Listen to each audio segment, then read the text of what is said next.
congratulations with the London EP that you're going to release, the London sessions. Um, First of all, for a couple of people that don't know you yet, that might be watching, can you tell me a little bit about the Old Dead Tree? What do you stand for as a band nowadays? The Old Trees, the band with the complicated story, a long and complicated story, actually. The band was created back by the end of the 90s. So we are a French band.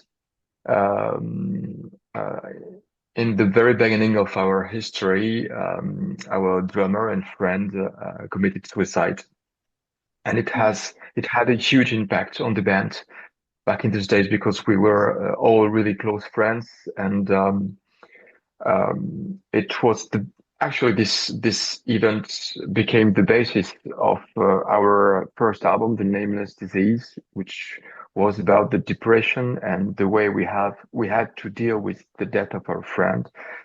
And so the first album came out in uh, 2003 at Season of Mist, and it was quite a success actually because it allowed us to play with bands like Paradise Lost or Catatonia or Opeth, bands we really loved.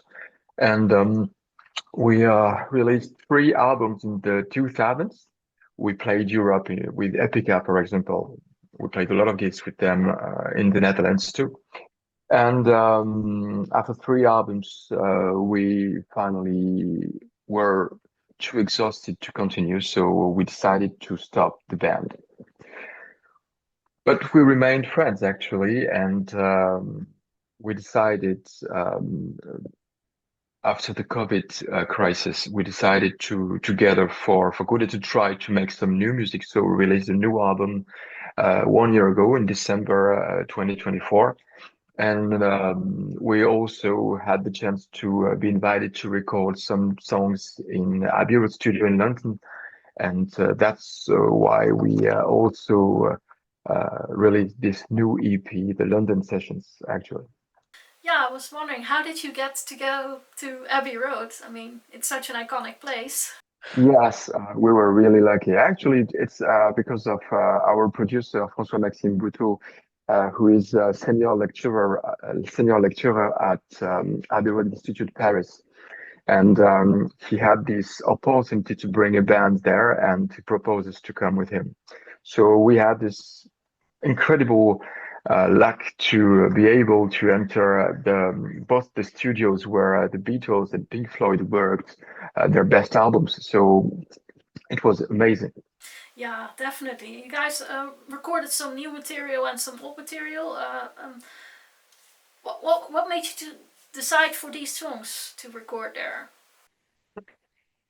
Actually, when I received the phone call from François Maxime, we were preparing to enter the studio to record the album in France in the Macara studio, which is a very serious studio in France.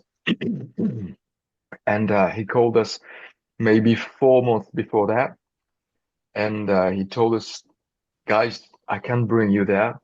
So we had to choose what we were going to do. So the first plan was to record 14 songs in France, 12 songs on the album, two extra songs that were supposed to be released in the months later in order to have some new singles. So we decided to take these new songs.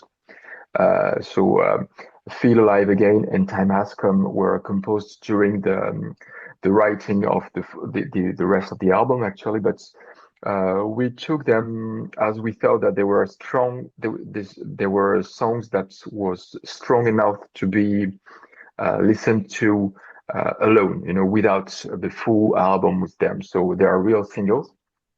And we also thought that it would be a great idea to celebrate the 20th anniversary of our second album, The Perpetual Motion, which was released in 2005, sorry.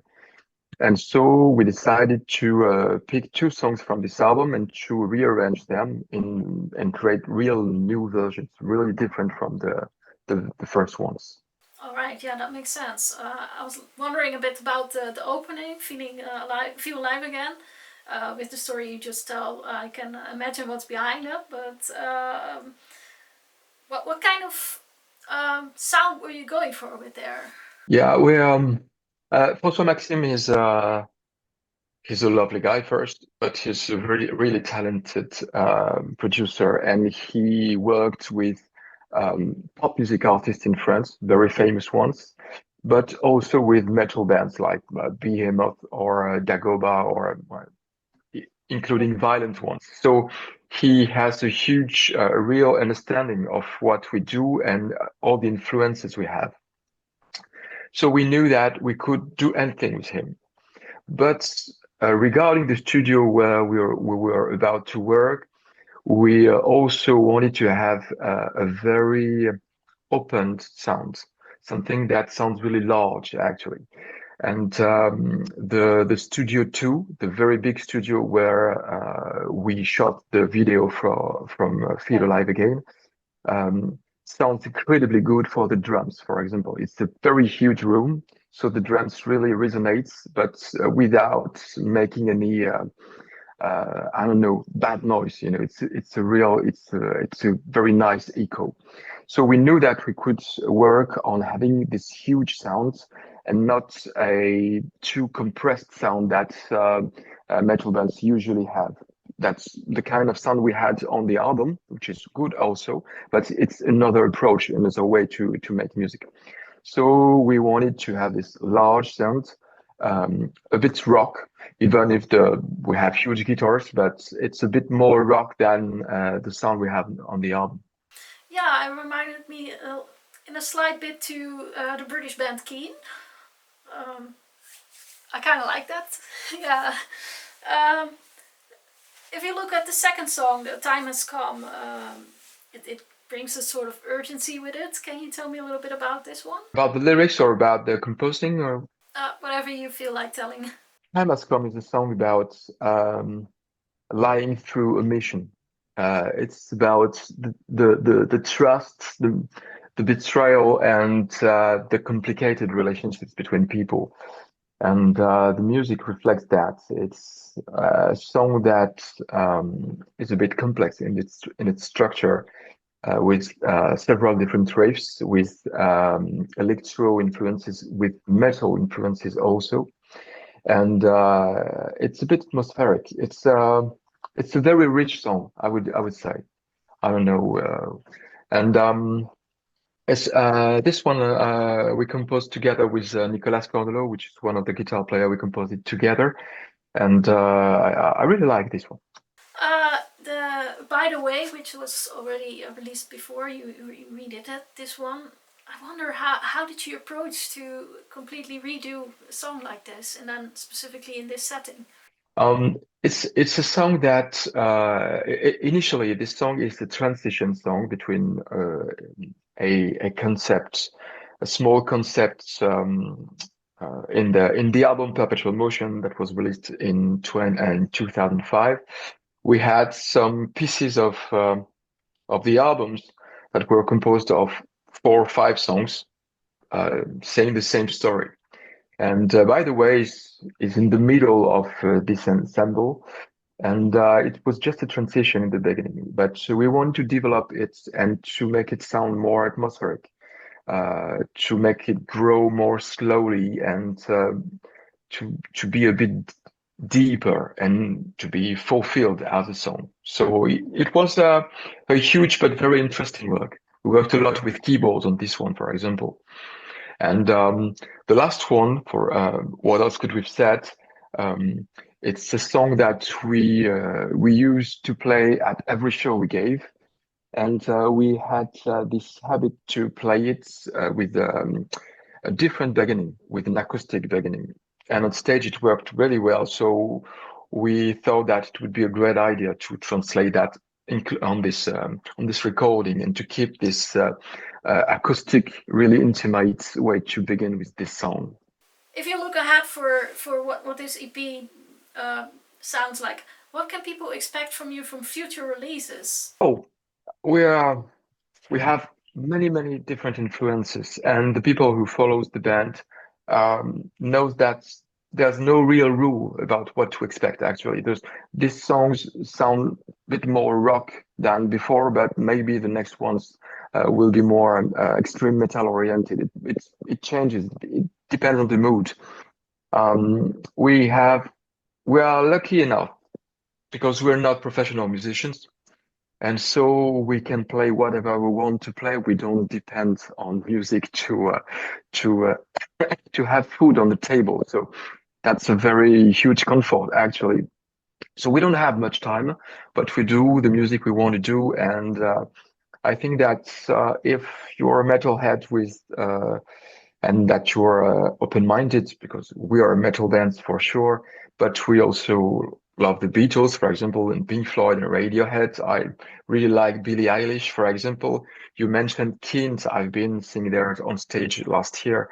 It's very pop, very, I don't know, soft pop bands, but I think they have great melodies. The singer is great.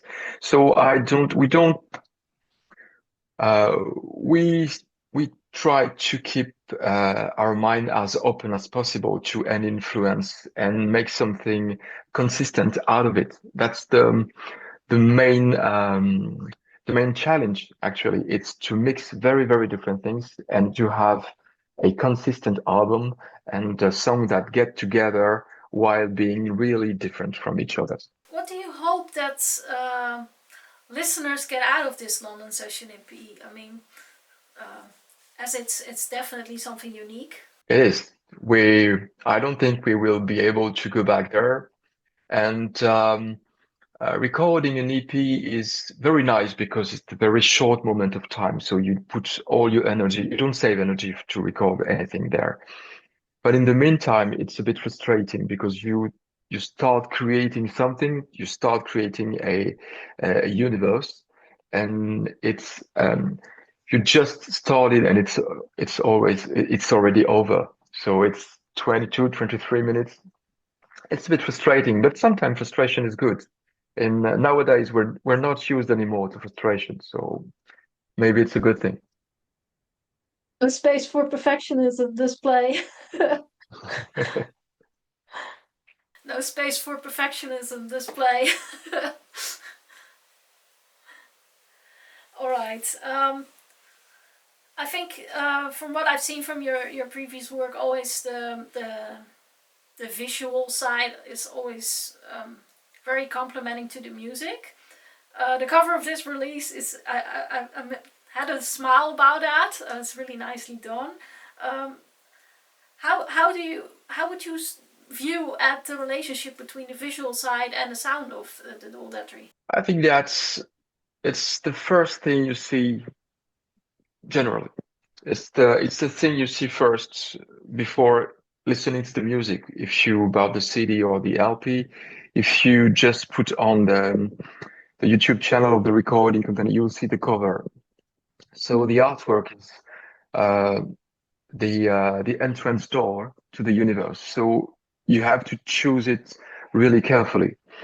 Uh, we uh, we worked on the EP. We worked with Henry Lejeune, who is a French graphic designer, very nice guy too. And